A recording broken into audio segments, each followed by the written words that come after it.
And we're on the telephone with Dr. John Hill, running for State Representative, District 53. Dr. Hill, welcome to Crazy Radio. Thank you. All right, so I'm looking at this flyer here. You say you know how to get things done as written on this flyer, but I'd like to ask you a few questions about some of the bullet points in particular, if I may. Is that okay? That works for me. First one is healthcare. You say you want to expand healthcare to ensure every New Mexican is insured. Can you explain? Well, one of the reasons I ran for the office, and I think one of the reasons I got the nomination, is that it was the frustration that the legislature's had over getting paid medical leave for New Mexicans. And for me, that I've worked in places where that happens, and so I think that's a good thing. I think it's good for business. I think it's good for people. I think it's good on many, many sides. And so I think the primary sentiment is, how do we get to that paid family medical leave that was not able to get through the last session of the legislature, or the 2023 session of the legislature? Okay, actually, I'm a little confused here because I was under the impression you were looking at health insurance for people, but you're talking about the family medical leave. Okay, that's fine too. Either way.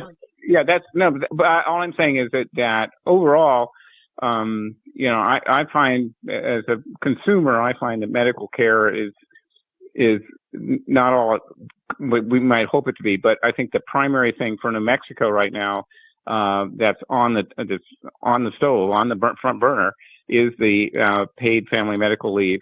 There will certainly be more to it than that, but I think that's really a front burner item right now. Now this is, and make sure I understand this correctly, this is, shall we say, a cousin to the existing Family Medical Leave Act. But in this version, if someone has to take time off for a family emergency, medical emergency, maternity, what have you, the individual would still be receiving a paycheck and a job would be waiting whenever they're ready to return. Do I have that about correct? That's my understanding, and I know that when I had a medical situation several years ago, and was able to. It was a different system. It was a different state and a different system. But the idea was that I was able to take medical leave, ensure a full recovery, and go back to work in the job I had left without a huge penalty. And to me, that certainly was for me, it was a positive experience, but I think it was positive for the employer as well, because it brought me back and brought me back in a fully healthy condition. I didn't have to make a lot of compromises to my personal health to continue working for the organization.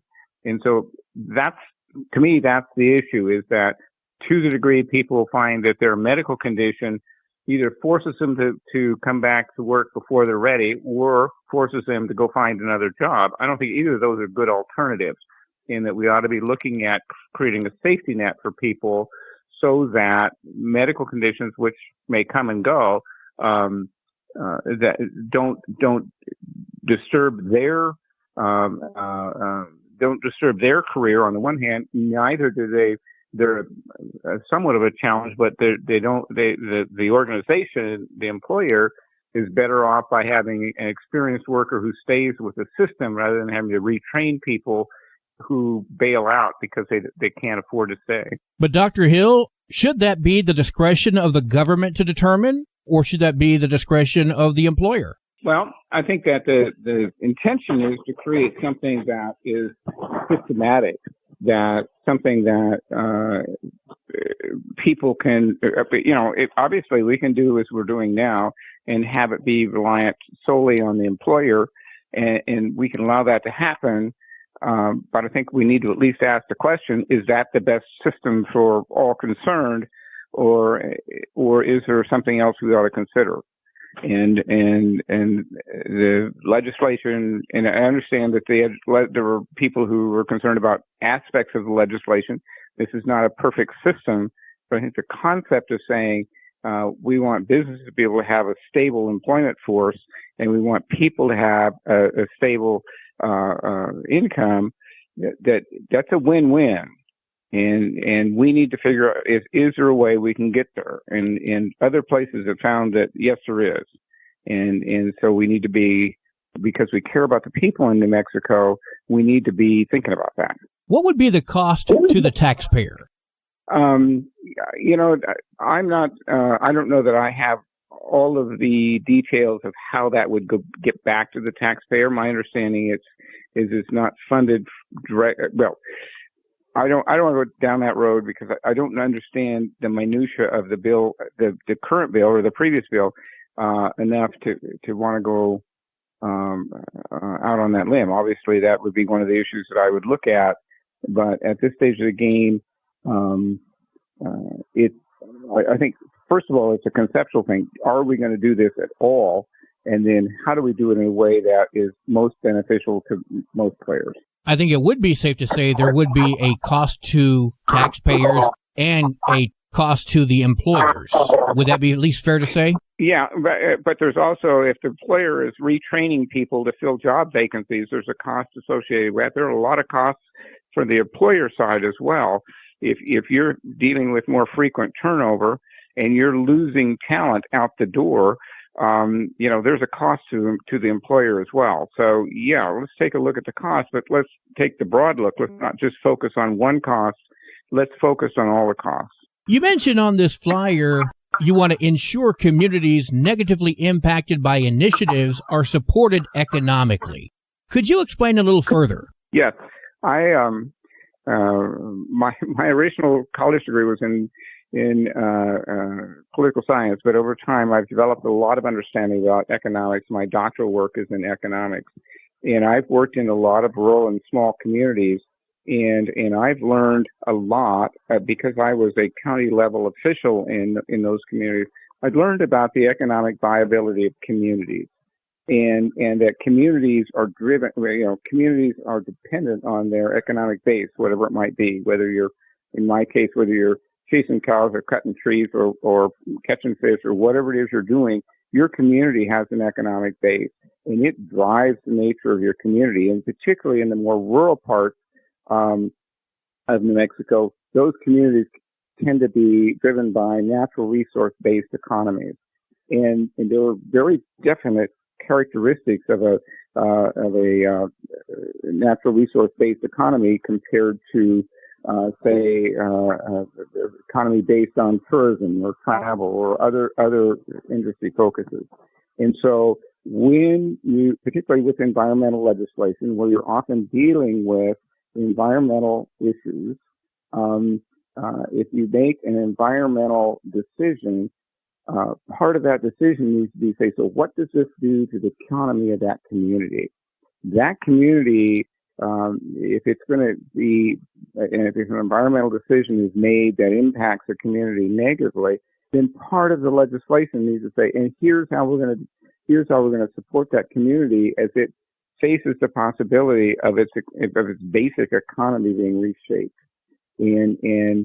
So is it safe to say you're talking about subsidizing the economy in affected areas?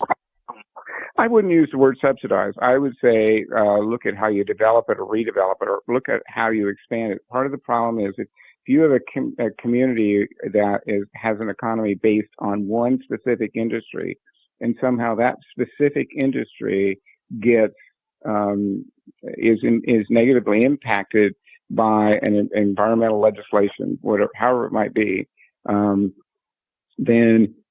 part of the conversation needs to be, so wait a minute, before we do this environmental legislation and move this environmental piece forward, we need to make sure that that community has a safety net so that they can take a look at their own economy and say, so how do we, if we're going to lose a chunk for whatever reason, if we're going to lose something, what are we going to do to balance that or to keep it in place?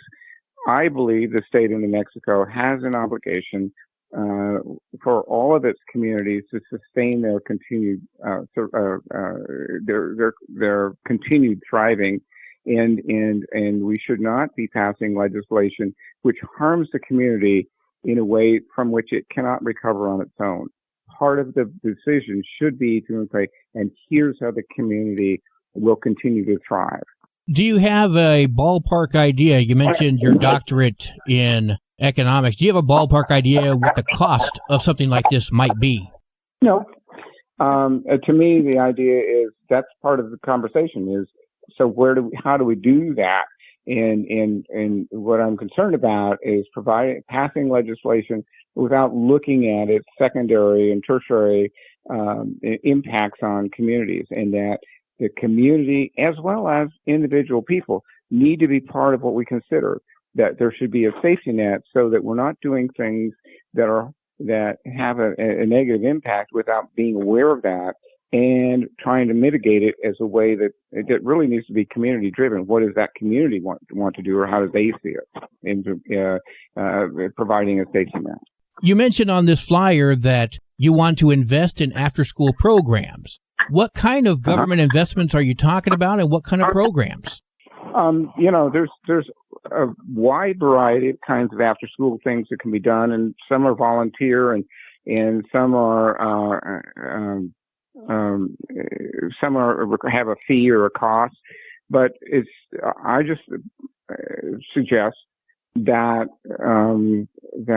in terms of providing for kids and providing a healthy environment for kids, that we ought to be thinking about families, and families, if mom and dad both work or that sort of thing is happening, that having kids at home, what we used to call latchkey kids, is maybe not the healthiest thing for us. And really concerned about the fact that we keep getting these reports about how we're not providing for kids, and this is not there was one in the paper in the last 2 days about providing for kids, or a healthy environment for kids growing up. So I think we have to be thinking about that, thinking about, again, leveraging what's already in place, not necessarily adding a lot of new programs, but leveraging what's in place and saying, is there a way that we can better assure that our kids have a healthy environment or a healthy lifestyle, and support parents and families, many of whom need to have two people working in order to thrive. We're speaking with Dr. John Hill, running for State Representative, District 53. And Dr. Hill, I understand your proposals and I hear your words, but I got to admit, this old libertarian just sees more expenses coming from the coffers of a broke state. It seems that these programs would require a tax increase on already strapped working and middle class as well as companies. Am I seeing that correctly? My history is to say, before you start spending more money on new programs, take a look at the programs you've already got and see what it is you have in play already, and see what it is you can leverage and make better at not a huge cost. I used to be the CEO of state agencies, and I used to be able to multiply my state funds by 5 or 6 times by leveraging the programs I already had in place, and building programs or services that didn't exist. And it didn't require additional money. What it required is to look at what you've already got going, and be careful, thoughtful about how you analyze that, and then how do you leverage the pieces you've got going to create something better. And a lot of that comes through collaboration, particularly with state agencies. That particularly what tends to happen with state agencies is that they get in their own silos, and they don't cross over with each other. Whereas if they did that, you could get a whole lot more service for not a lot more money, or for no more money. And so I think there's some administrative, regulatory kinds of things that you need to be looking as you do this, and not just think about adding programs, but that what do you do to the existing programs that make them that allow them to leverage their capacity with the capacity of others. And I've done that